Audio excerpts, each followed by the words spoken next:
Hungry Trilobyte podcast would like to start by acknowledging these fine conventions. SoonerCon. Despite the pandemic, Central Oklahoma's longest-running pop culture convention is back. They will hold their next event in June of 2022. To support them, fans and artists have rallied together on their Kickstarter, which you can visit. The Kickstarter will run through February 2nd. Go to SoonerCon.com for more details. The Hellmouth Convention. The Hellmouth Convention is a celebration of all pop culture, but specifically things like Buffy, Angel, Firefly, and Dr. Horrible. It is held in Los Angeles, California, and the next event is scheduled for June 3rd through 5th, 2022. Proceeds benefit the Los Angeles LGBT Center as well as the Ron Glass Memorial Scholarship Fund. For more information, go to thehellmouth.org. On tap today, we have Larry Hankin. How are you doing today, good sir? So far, so good. I'm not sick. Well, I'm glad to hear that. I mean, in this day and age, that is an accomplishment by itself. Yeah, you bet. I just don't go near human beings. You know what? Human beings are overrated. Yeah, human beings and birds. It's out for a while. Yeah. You know, Larry, it's interesting. When I talk to somebody about one of the things you've been in, whether it's a movie or a TV show, it's interesting because I have the same experience every time almost.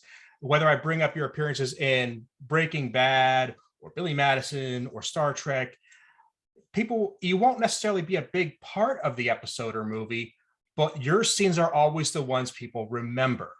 You have that memorable quality that make people want to discuss you. Thank goodness. I mean, there's nothing I can do about it. I can't turn it off. I can't turn it on. I just go in, audition, get the job or not, and remember my words. Don't bump into the furniture or other actors.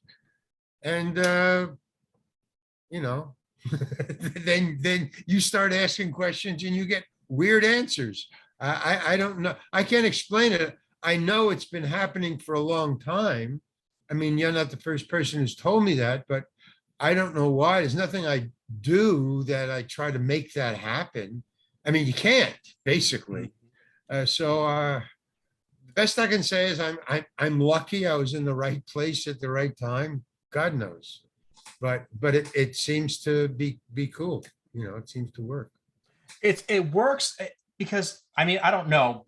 But I'm wondering, you get your script, you've got 2-3 pages, maybe a hair more if it's a movie, and you just kind of apply yourself, you apply your experience to the role.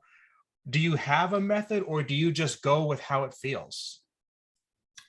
I just go with how it feels because I come from improvisation. But let me clear up something about that particular point. Okay. I've acted with a lot of bankable stars. And I've never taken an acting lesson in my life. I never wanted to be an actor, and I don't consider myself an actor. I can act. You know, that's like saying I can ride a bike. That doesn't mean I'm going to be in a bicycle race. I can ride a bike. I can act, but there's certain things I can't do. So all the bankable stars who are, they did go to school and they've been doing it for years and it's their profession and stuff. None of them, or let me put it this way, all of them have their own way of acting. There is no school of acting in the career of acting. It's all bullshit. Each actor that I've ever worked with, and I've been in this business for 40 years, there's no school. They each have their own quirks and ways of, they go to school so they can practice memorizing and working with other people with a little privacy, and without the chaos going on of an actual movie set. We have the crews around and lights and stuff. So that's what schools are good for. It gives you practice to just say your words and learn your craft. But that craft goes out the window when you walk onto a set. There's too many things going on and too many different actors with different methods. So there is no acting. It's what your tricks are and how that matches Okay. up with the person you're acting with in the real world, not in acting school. Now, there's no acting school methods in a real movie. It just, if you do it for a couple of years, you just start to learn certain things about yourself, not about the craft, about what makes me tick, what relaxes me. There is one thing that goes through all of it, and that is relaxation. Nothing happens if you're tense or nervous. Well, I mean, something happens, but it happens better if you're relaxed. That's all. But that's the only unifying thing. Thank you for that. Yeah. Because I don't know if you probably couldn't have done this intentionally, but there's something that I've been working with for a while. A lot of my audience comes from a background of not being in acting. I'd say the vast majority of them do, but they have a real interest in this, whether they're independent filmmakers, whether they're, community actors.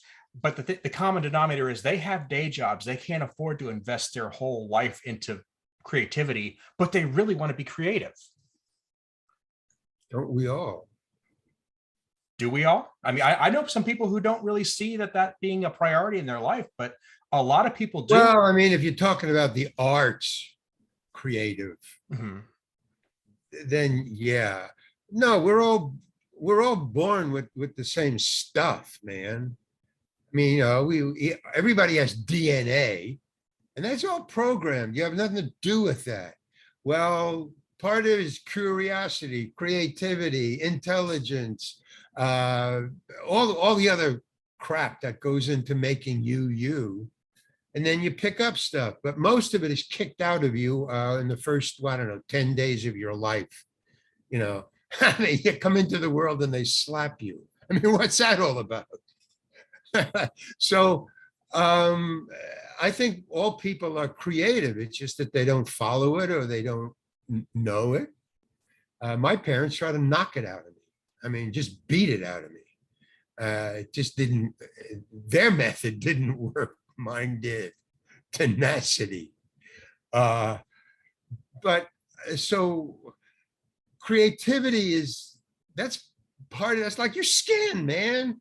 I mean, if you're a human being, you have creativity. If you don't want to use it, that's fine, man. If you don't even want to look for it, that's fine. But to have other people impose, don't be creative. That's my upbringing. I don't know about anybody else's. Don't be creative. It was never verbalized, but that was the message. Be a doctor or a lawyer. Get a career so you can take care of us when we're old. That was the messages I got. And they just rebelled against it.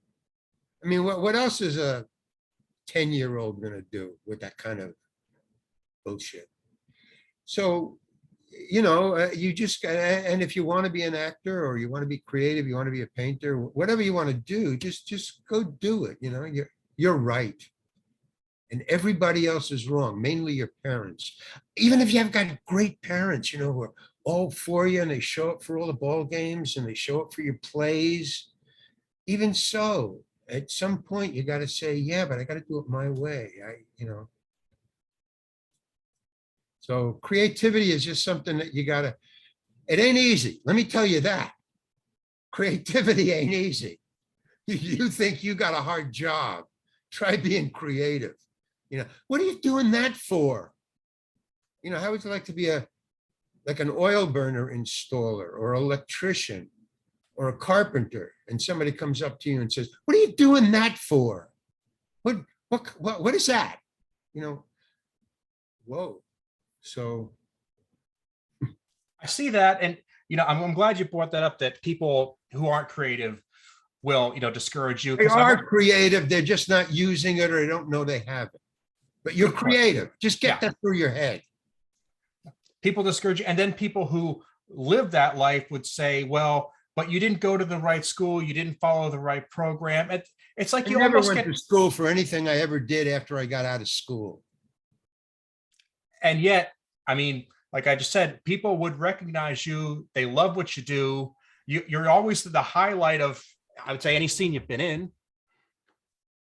Say that again. I said you're the highlight of any scene you've been in. Well, I'm glad. I mean, I'm not trying to do that. I mean, Clint, every time I act with a bankable star, it's like a weird appellation.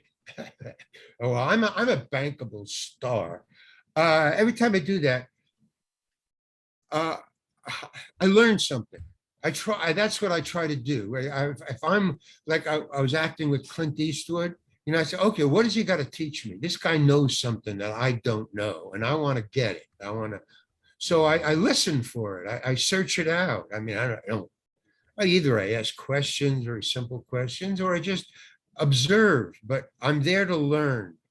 That's what this guy knows. He has information that I need.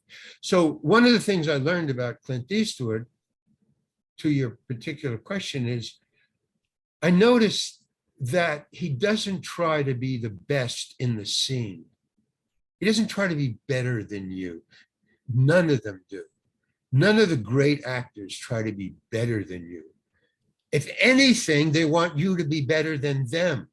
That's what makes them great. When I was acting with Clint Eastwood, man, all he did was give me stuff. He would just throw the scene to me. And what he did was, now this is his trick. Other actors do it other ways. But what he did by doing that is he would give you the energy. He would give you the scene and you would take it and you would run with it. And all he did was just rise with your energy. So they're like corks, man. They float on your energy. That's how relaxed they are when they go into, even if it's a tense scene of a fight or, you know, a tank movie, war movie. No, they just ride on the energy given. That's what I learned from Clint Eastwood specifically. Other actors, I learned other specific things. But it was amazing. He would go, you know, blah, blah, blah, blah, blah, and I'd act my little ass off. And he would just take that and just go right above it. He'd just float. He wouldn't try.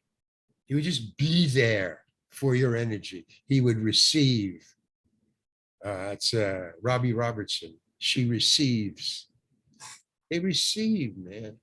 They use you. You got to use the other people in a good way, you know.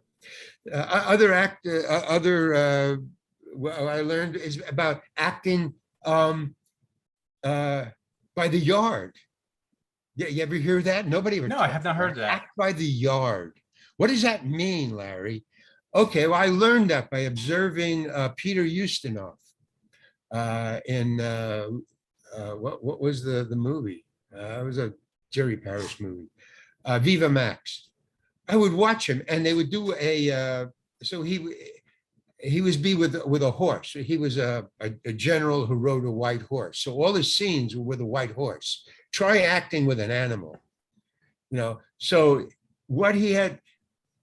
Okay, so you can't act against a horse. You just got to let the horse do the scene. You just be there. Horse going to horse. Yeah.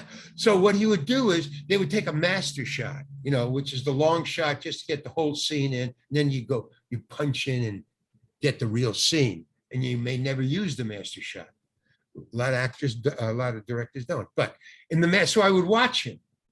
So in the master scene, he would act. You know, I mean, he would be the general, but he would be the general large. And then they would move in for his close-up, and all of a sudden, his acting would shrink. He would be very quiet, and he would be very still, and he would be very intense. And there was a horse somewhere off here, blah, blah, blah, blah. And then when they did like a two-shot, he would just be a little bigger than the close-up. I mean, in his energy and how he would, whatever his lines were, a little louder, you know, incremental, very subtle. But he was acting by the yard. He was acting to how far the camera was away from him.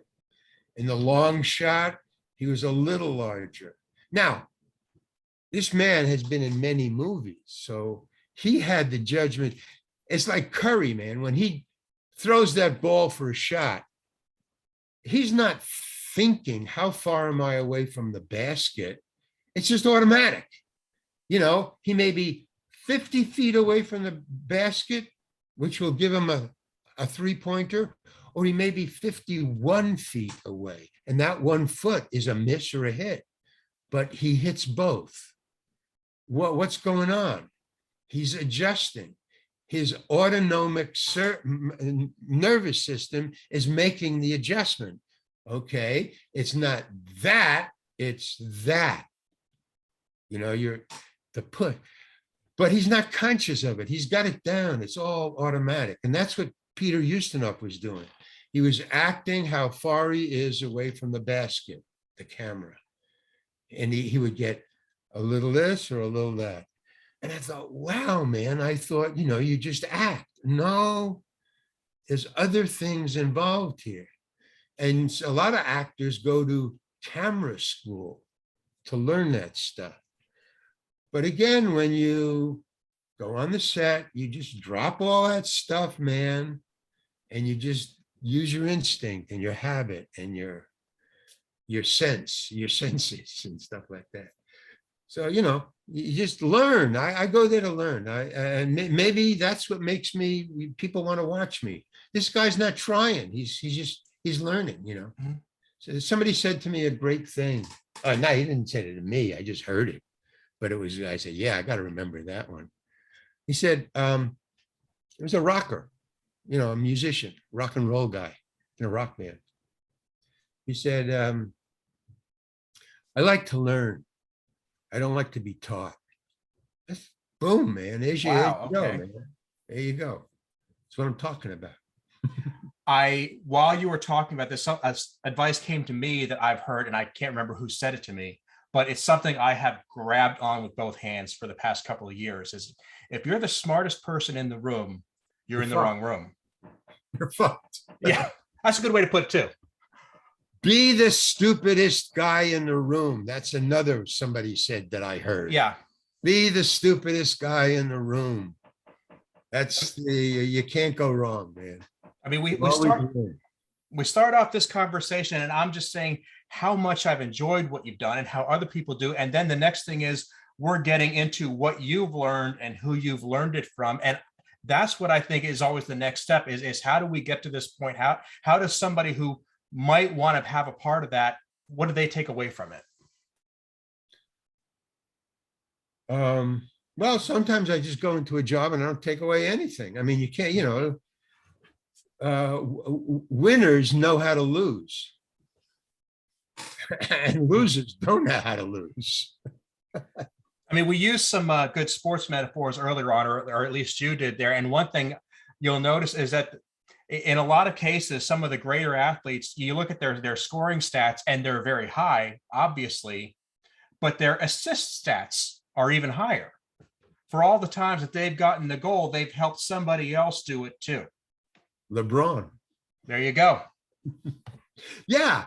Well, I mean, again, you can watch LeBron and learn stuff. You can watch Curry and learn stuff, but neither Curry nor LeBron learned how to be LeBron or Curry in any kind of basketball school or learn from a coach. That was they put it all together and then they made their own school. You know, LeBron goes to LeBron's school. Curry goes to Curry school. If you watch them work out beforehand, they work out totally different, man. You watch Curry work out, that's where you learn. You can really learn. Oh, wow, look at see how what he's focusing on in the setup before the game starts. How he has an assistant. Curry uses an assistant to throw him the ball from different points in the courtroom, in the court. LeBron does it on his own, you know, among other people. Curry just does it alone, kind of. He has his man and his basketball, and they work within the framework of everybody else, you know, hoisting them up. You know, you just and that's the other thing. Learn how you learn. You learn different than everybody else. Don't take that bullshit about, you know, homogenized learning, whether it's math or acting or painting or scuba diving. Learn how you absorb information and then codify it and then process it. That's what I had to do. I had to learn how to learn, because that was knocked out of me by my parents. Don't learn anything. What a fucking message to Wow. Yeah, that's huge. What? Well, because they can control you. It's like religion. This is it. Forget everything else. This is it. Well, now you're under their spell. You're being a good son. I mean, that was the spell I was under, the good son spell. Just don't look at blinders. Blinders work, by the way. Oh yeah. Try that on a racehorse. Works fine. See, that's the thing. The bad stuff does work. That's why it's around. It's I mean, for one thing, I am quote unquote bad at math. I've never been great. I've always struggled with it, because going through school, especially up to about junior high, the message was always, we're going to teach you, you're going to learn, don't read ahead in the book. And I heard that every year. Whoa. Don't read ahead in the book. Because that, why? Do you know why they say that? I'm listening. Because the teacher reads one chapter ahead. So if you get ahead of the teacher, that's on the teacher. That's the whole thing about. But my father, I mean, that's right out of my growing up book. Don't learn more than me. Keep the kids stupid. My father always called me stupid. Hey, stupid, come here. Whoa. Well, I finally figured out what that was all about. He was afraid I would get smarter than him, and then he'd lose all the power. The power of being a father. I never had a dad. I had a father. There's a difference. There is a big difference. Yeah, you gotta, in this day and age, okay, you go back to the caveman days, Neanderthals, Piltdown man. Nature was the enemy back then. I mean, you go walking around, you get bitten on the ankle by a snake and you're dead. There's no, whatever. And then there's the animals and the poisonous plants. And so they had to teach you, what to stay away from. Well, there's stuff like that nowadays, the modern age. It's not plants, it's not snakes, it's other things. And a lot of parents try to protect you, but they're still working on that snakes and poisonous plants bullshit. So they're telling you the wrong thing, or maybe half truths, or they're doing it. Here's the worst thing. They're doing it because they love you. And you can't argue with that. They're coming from the right place. They really are trying to teach you the right thing. It's just, they're teaching you the wrong thing because they learned it wrong and it's just passed on father to son. By the way, that's what religion is all about. There's the old Bible and there's the new Bible.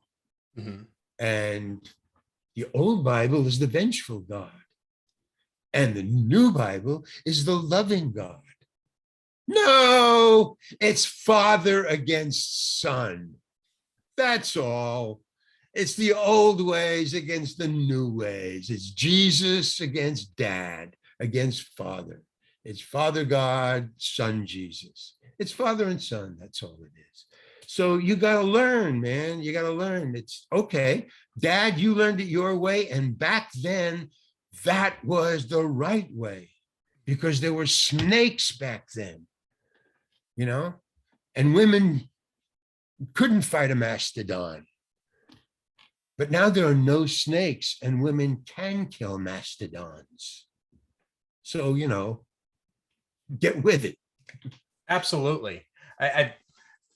It's interesting because, like I said, I'm thinking of a lot of things that, advice you would have gotten as kids that might have made sense when they were kids. Yeah, there's nothing wrong. It's just that learn how you learn and learn that it's old against new, and some of the old stuff is good. You carry it through,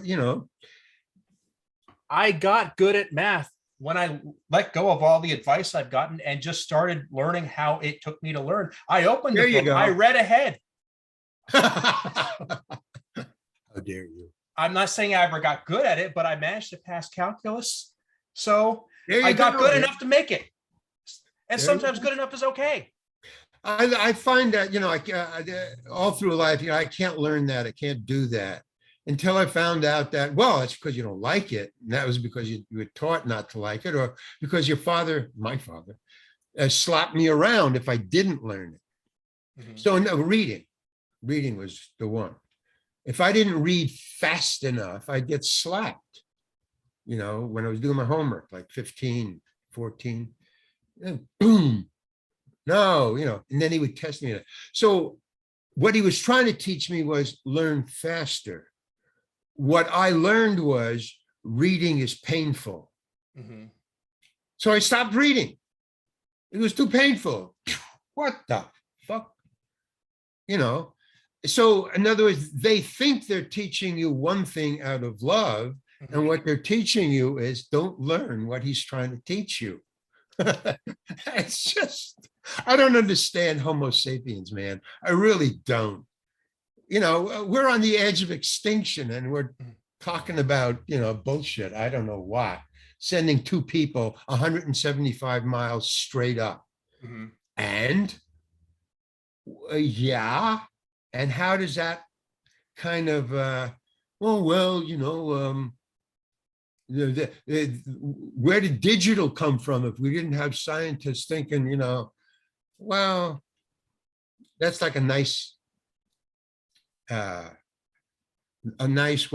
It's a nice argument, but it's you got 175 miles straight up, as a friend of mine once said, and after 175 mile, you're not going up, you're going out. It's the same direction. So once you get 175 miles straight up with no wings, just pushing. Who was the first guy who said, no, let's not use wings, go straight up? And then my next question is, okay, you got 179 miles straight up. And then what about the infinite amount of out there is yet to go? It's going to take you more than 3 months to get to Mars. But there's people, what about Afghanistan? I just don't get the connection that people are making. Maybe it's me, and I'm perfectly willing to say that I'm wrong. I'm not afraid of being wrong. Another thing about Homo sapiens, the fear of being wrong and being corrected is just not furthering. It's not furthering people. No. So, I found I try to encourage people to be okay with being wrong. Don't be afraid of have it. you ever heard of anybody say, I'm sorry, that I'm wrong, you're right? How many times in your life have you ever heard that?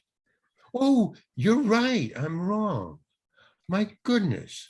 Or, there's a little, I have a little right, but there's a lot of wrong, but, let me just rejigger it. Here's a good one. If you end up getting corrected, unequivocally, can't argue the point. Somebody just says, hey, that thing you said, this is the way it actually is. The next words out of your mouth, why not make them thank you? Because I was wrong. Yeah. Well, you have to find out if that's right. I mean, Sure. If I say something and you say something and it's different, maybe one of us is right and maybe the other one is wrong. Mm-hmm. So just because you're saying something opposite to me doesn't make you right. No. But see, here's the thing. Here's where I'm coming from with all this thing about correcting everything. No, where I'm coming from is I just want to be correct. And I want to do the right thing. And to do the right thing, I have to correct my journey. It's called a correction. That's all. It's not you're wrong forever. No. You're not a wrong person. You had to make corrections to your course. Pilots know about that. There's wind shear. You got to make a correction for that. You can't see it, but it's there. And so there's just, and nobody wants to correct anything that they think. I don't know, animals learn. I mean, I live by the canals. There's a canal. I live in near Venice. I'm not in Venice, but I live near Venice. So the Venice canals are. Now in the Venice canals, there are ducks, a lot of them, and they never really fly away. And if they're gone, they come back, within a couple of hours. I guess they go to feed and then they come back. So, but they gather on the shore, and there's a path along the shore of the canal. And the ducks come up and they come on the land between the path and the water. They just sit there. I guess it's warm or whatever. They're feeding. I don't know. And I try to walk by them without disturbing them. Let me see if I can just walk quietly enough, but I don't want to leave the path. I want them to know that I'm walking, but I'm not a danger. Ha ha. Yeah, right. Quack.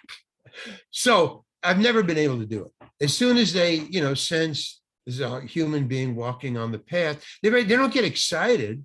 They just very slowly get up and get in the water, go into the center. And then when I'm very far away, they'll very slowly drift back and continue. Okay. Now I'm not threatening them. So I'm trying to correct their behavior is what I'm trying to do. I'm trying to make them used to me or to human beings, because I don't walk that, you have to do that 1,000 times, every day. But, I just once or twice a week, 3 times a week, I'll do that. I've never been able, and other people walk by, even when they're feeding them, they'll come if you feed them, they'll stay a little distance away, but if you're not feeding them. Okay, so my point of all this is, even animals know how to correct behavior and other things they take for a given. No, I don't care if you, Larry, are not going to hurt me. I don't trust human beings in general. That's the duck thing. Yeah. I don't care. You can walk as softly as you want, Larry. I'm not buying it. Well, is that hardwired into us? Like the difference between in politics? I know there's both sides hardwired. I don't care. You're a human being. Therefore, your side is wrong. What? Are you a human being or not? I'm a human being. All right, then get the fuck out of here. You're wrong. I don't get there's no adjustment. There's no corrective movement. And that goes for acting, I go in and I try to use what I have, correct what's not usable, learn something from this guy. It works. It works. If you learn how to learn, that's the. I like ducks. I like ducks a lot. But what you got to do, Larry, is get yourself some crows. Because it's been found that crows will recognize which humans are nice to them and which ones are not. And they will teach other crows. And what is that called? That's called know. A smart bird. That's what that's called. That's called, wow, animals have intelligence. They can make decisions on their own. I mean, ducks are a little slower than crows. Crows are very fast. But also there's octopuses that can open a lock. There's goldfish now. I saw that last night that can steer on land.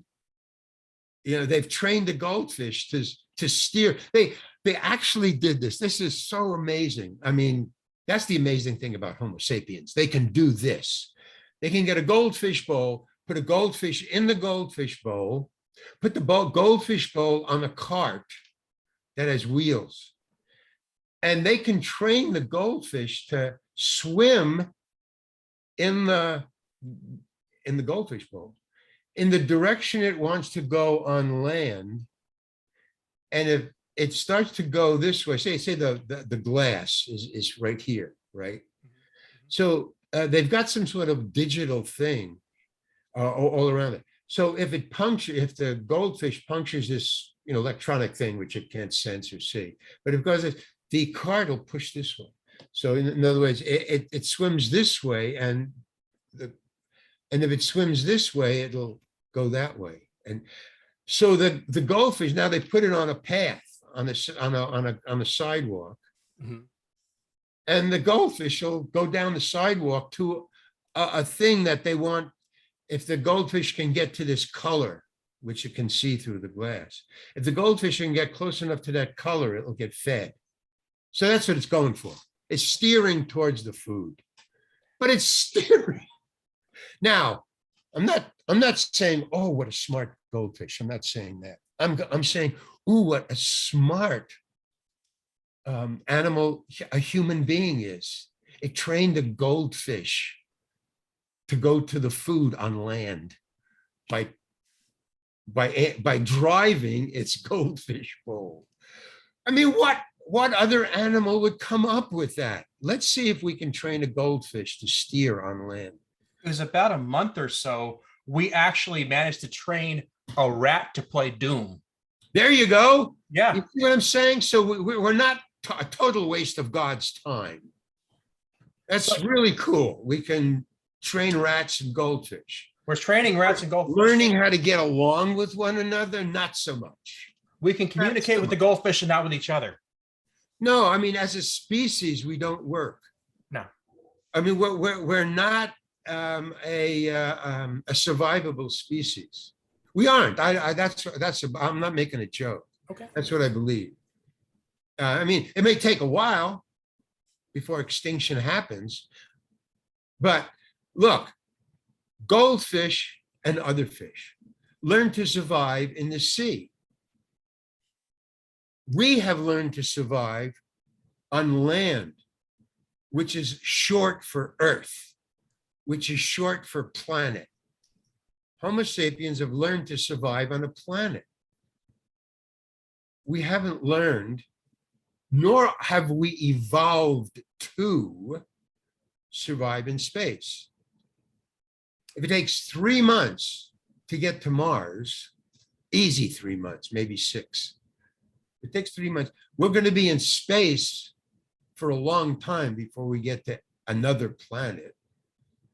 And we found out that in space, no gravity, even if we have, the treadmills and the circular things, so centrifugal force, and even we got that, our body starts to change because our body is trying to acclimate, evolve to no gravity. So by the time we get to the next star or habitable planet, we won't be Homo sapiens anymore. We'll be the next evolution or a thing evolving. They did the thing with the twins. Mm-hmm. They kept the twin here and they sent the other twin up into space for a year. And then he came back. And then they compared the twins. And the twin who was in space for a year, his body changed. They weren't twins anymore. His head got bigger.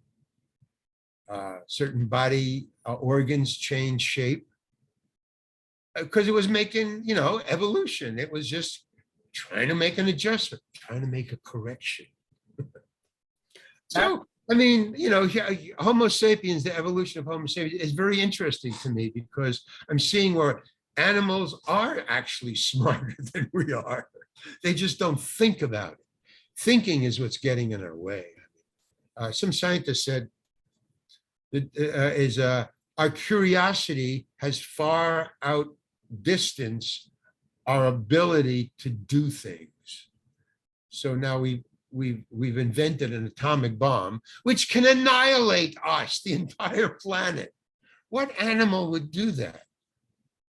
Invent something that can destroy itself. So far, we're the only ones who can do that. And we consider that intelligent. Well, that's what it's that morbidity that bothers me a lot. Like when you talk about sending, civilians into space on cell phone cap, I respect the accomplishment that is. And the people that worked hard on that, I think it's great. But what scares me, what makes me really upset inside is the thought that maybe somebody powerful out there is thinking the only way to really solve all these problems is to give the people that don't want to be here a way off the planet. Are we just going to get to the point where instead of learning to work together, we just decide these people, we're just going to send them off to elsewhere? Well, okay, but that begs the question. What do you mean by an elsewhere? Who knows? Well, then Mars is the next stop. It's in that direction. Good luck to you. I don't want to get to that point. No, it's not going to work. I mean, it's not going to work.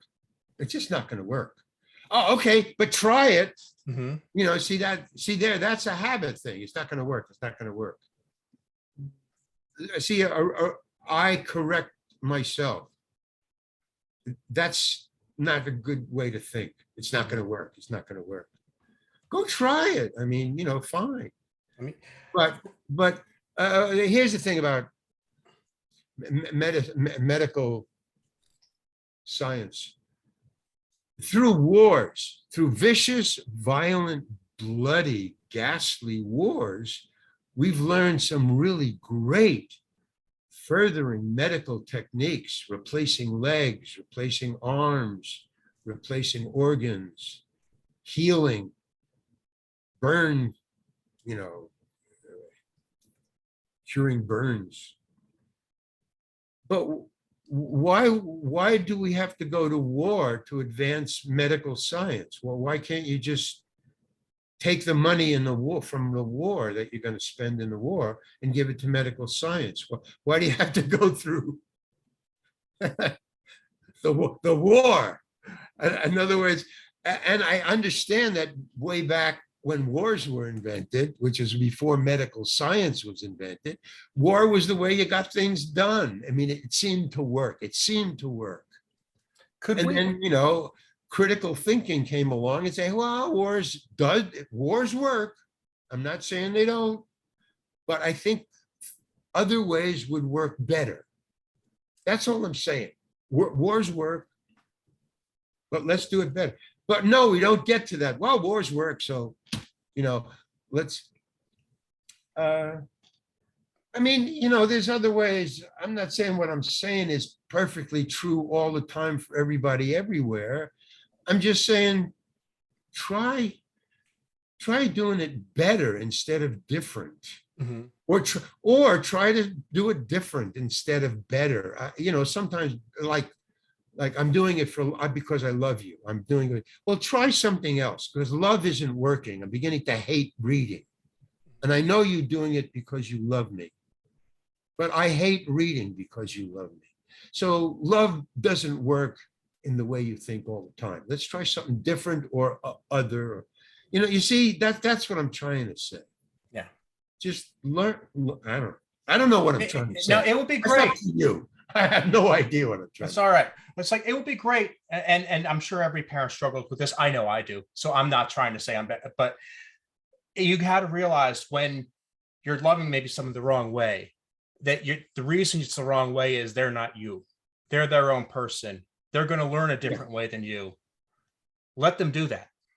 Okay. So is that taught in school? That's very intelligent piece of information that I'll take with me. Thank you very much.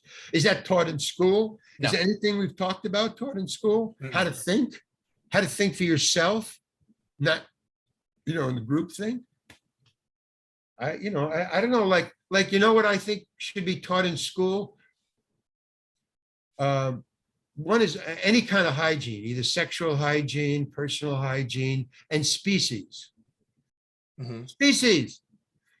Just, you know, there's a course in art and there's a course in species.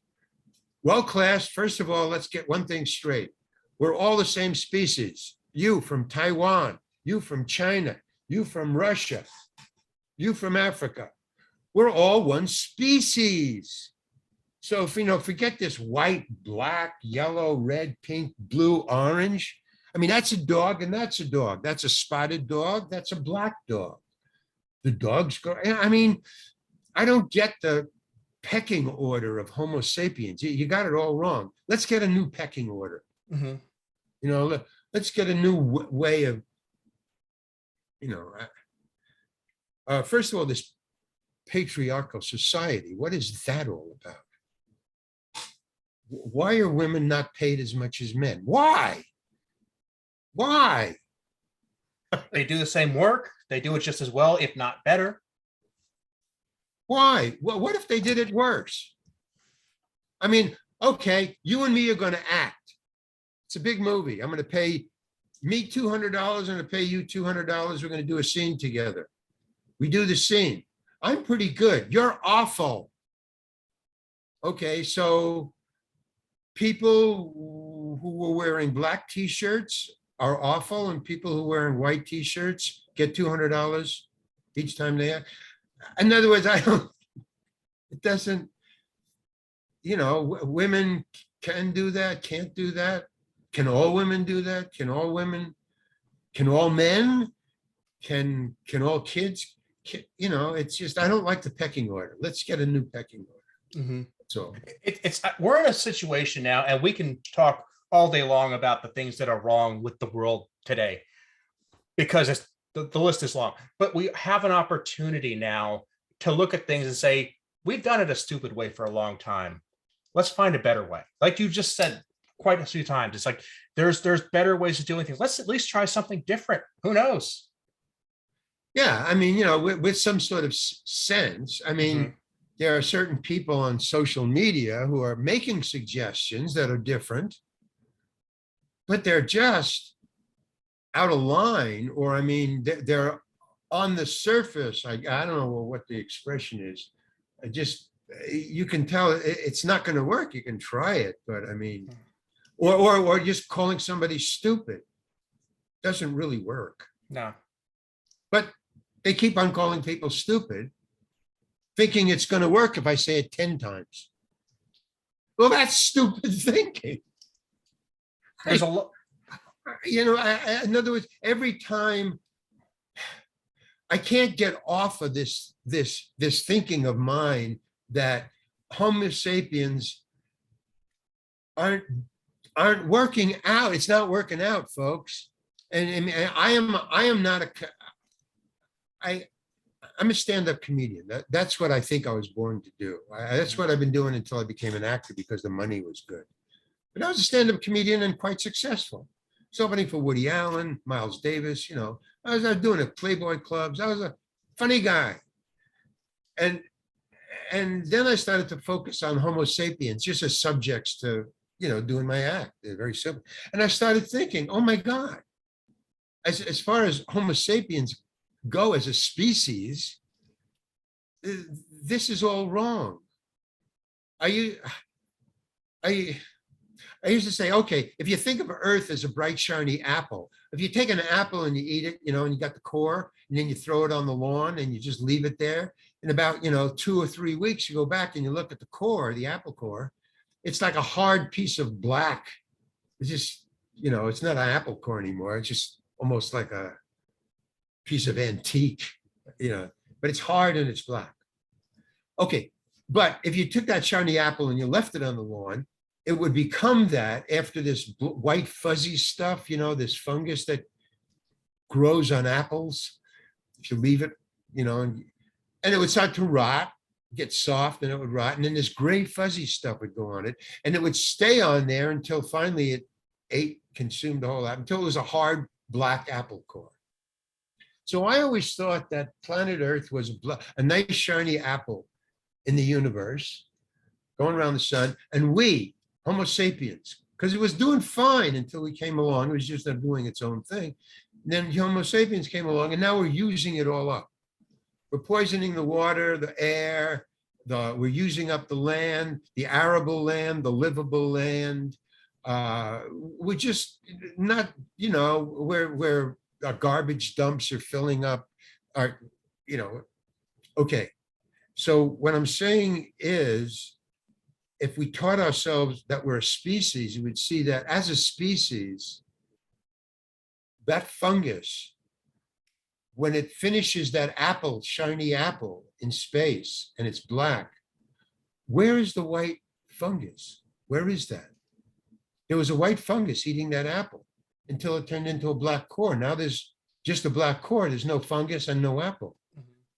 I kept on thinking, we're the fungus on the apple of earth. I didn't go far enough to say, wait a minute. Once we use up all the zinc, all the copper, all the food, all the air, and all the water, what's left? Well, anything that can live without those things. And there's animals and insects way under the earth that don't bother with that stuff. I saw turtles can eat rocks. Did you know that? I did not know that. Turtles can eat rocks. Now, there are only certain kinds of rocks that they can taste the mineral content that's in food. Iron, magnesium, blah, blah. Well, that's in rocks too. And there's certain soft rocks that turtles' beaks can crack. You know, like you crack a walnut, they can crack a rock. Though these soft, and they swallow the rock, excrete the hard stuff of the rock that they can't assimilate, and then they use the iron and the calcium and the whatever else is in the rock. So they, and when push comes to shove, they can eat rock. So they've figured out how to survive. And Homo sapiens aren't working on eating rocks yet. And I think it's time. You know, I mean, we're not doing anything about the water. I mean, there's some scientists that are. And if they can clean the air and the water and get us off, you know, meats and stuff, you know, because cattle are just using up all the land. You know, I mean, like, again, I'm making vast generalities here to make a point about, hey, wake up, we're a species, you know, whether you're an actor or a painter or a carpenter, it really doesn't matter. We're, you know, or black or white or pink or blue. We're not, if you study species, I'm an anthropologist. I study anthropology. I study species. Me, I do that. And I see that there's certain things that causes extinction, unable to acclimate to the climate as it changes.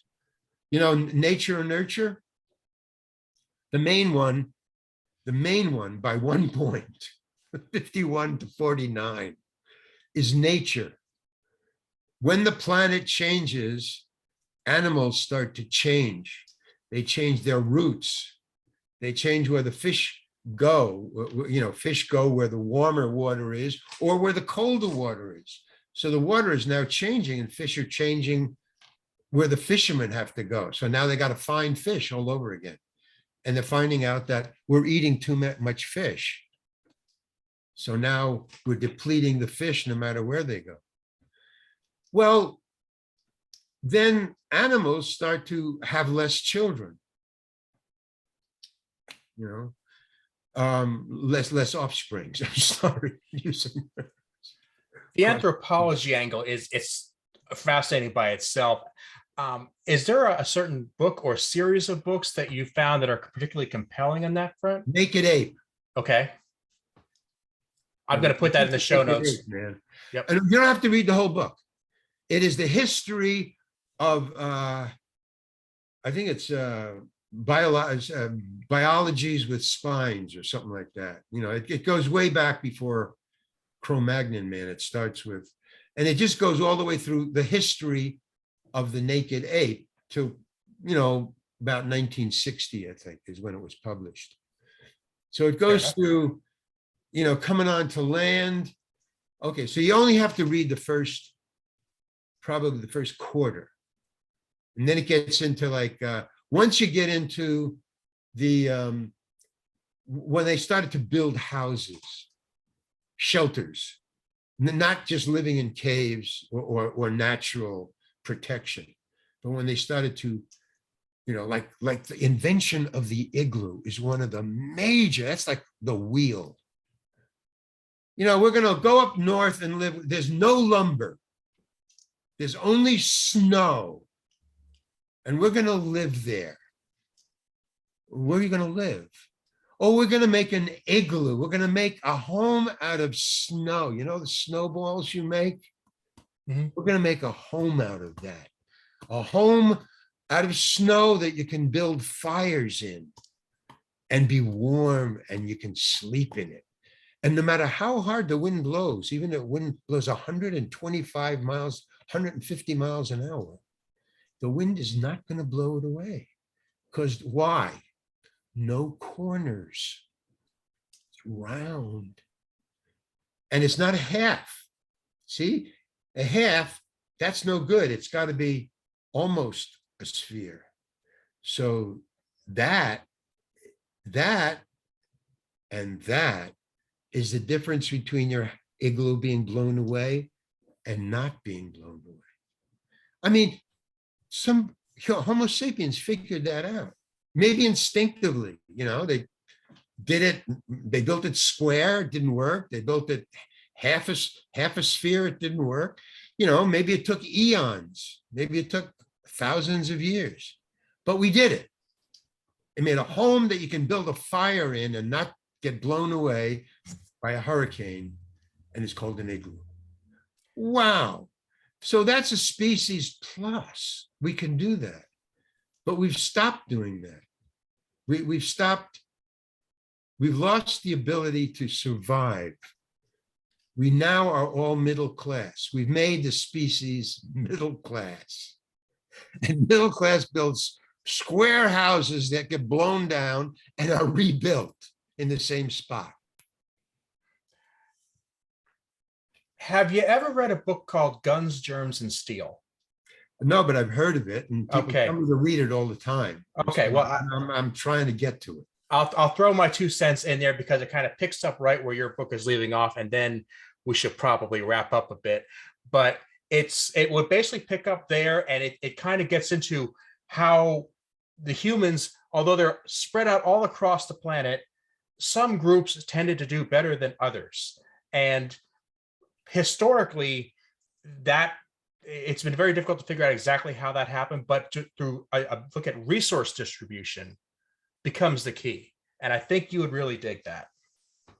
Oh yeah, no, I mean, I'm all for it. I mean, just carbon, oil, methane.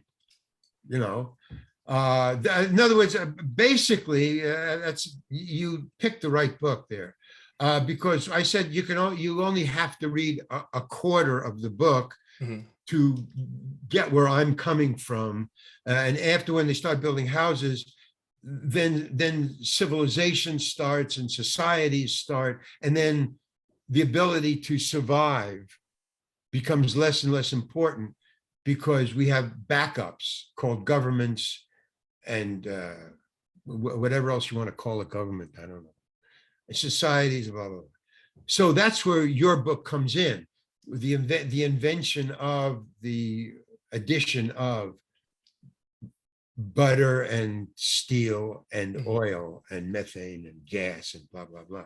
Things that are now poison. See, an igloo is perfectly degradable. When you leave, the igloo will finally just wear away and go back to snow. An oil well, not so much. Methane, not so much. Carbon dioxide, not so much. It just stays.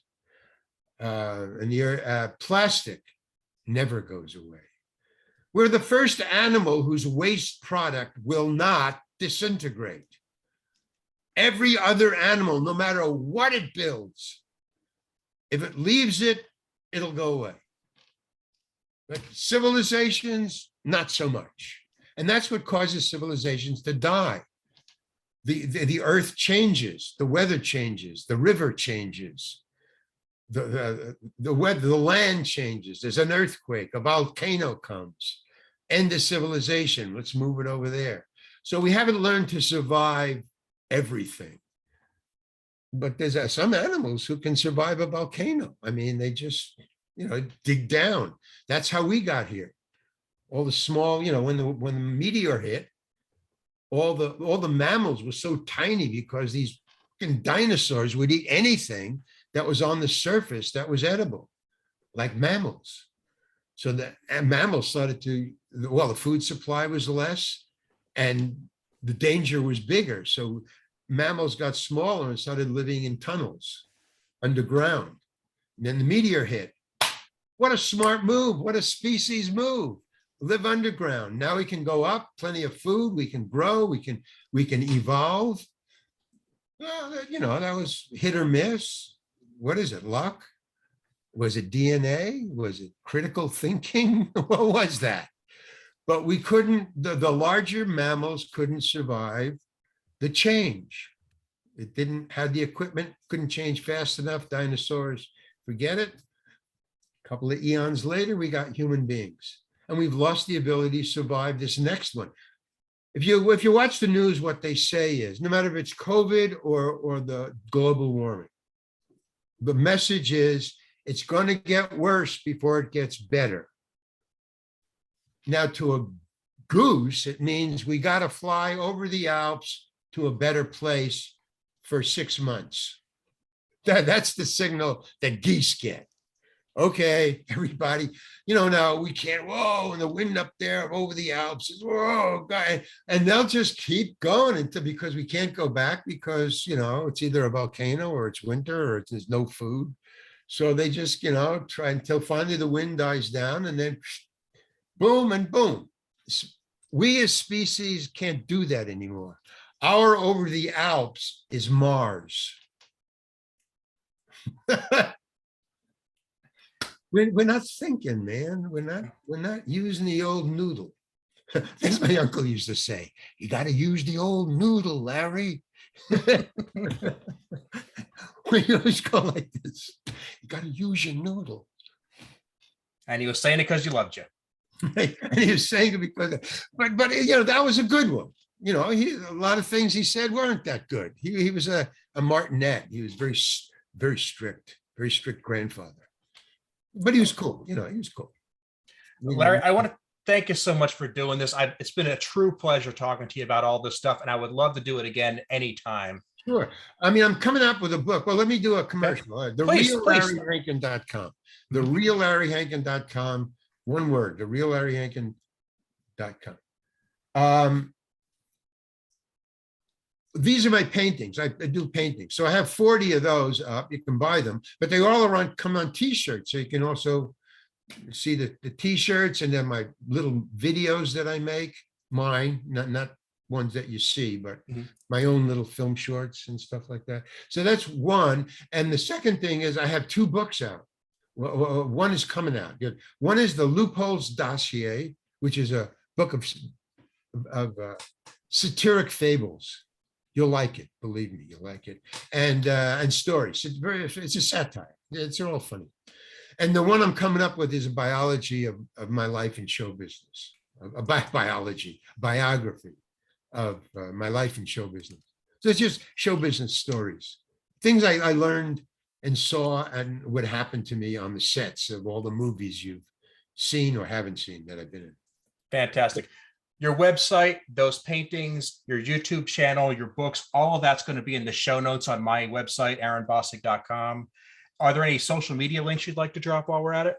Well, not really. I haven't gone on, I don't do social media. It's just too, I can't make head or tail of it. It's not, it doesn't give me anything that I can use in my life. And that's important to know. But everything else is going to be on aaronbossig.com. Larry, again, thank you so much for doing this. It's been a pleasure. Thank you.